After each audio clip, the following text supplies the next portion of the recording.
ज्या ठिकाणी, ज्या भागामध्ये आणि ज्या क्षेत्रात तुम्ही असाल तिथं मला छत्रपती व्हायचं आहे, हे जर तुम्ही उराशी बाळगलं, कोणती गोष्ट तुम्हाला कमी पडणार नाही. 4 दिवसा अगोदर माझ्या एका शाळेतल्या मित्राचा फोन आला होता आणि त्याच्या गावामध्ये त्याच्या वडिलांपासूनचा व्यवसाय आहे, परंतु तो बोलत होता की मला व्यवसाय मोठा होत नाही, माझा व्यवसाय वाढत नाही आणि मग मी काय करू.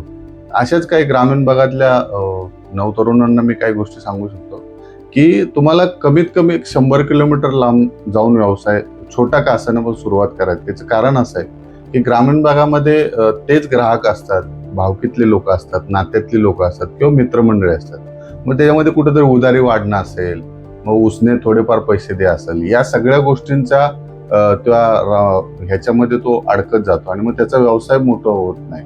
परंतु आपण जर 100 किलोमीटर शहराच्या ठिकाणी जाऊन व्यवसाय उभा केला किंवा छोटासाच होईना सुरुवात केली, तर तिकडे कोणत्याही कामाबद्दल लाज बाळगायची गरज नाही, कारण आपला व्यक्ती तिकडे कोणीही नसतो.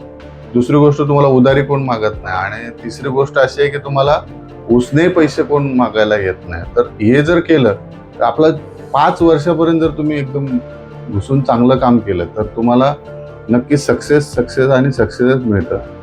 हा माझाही अनुभव आहे. तर ह्याच्यातून मी एक चांगला तुम्हाला हे सांगू शकतो.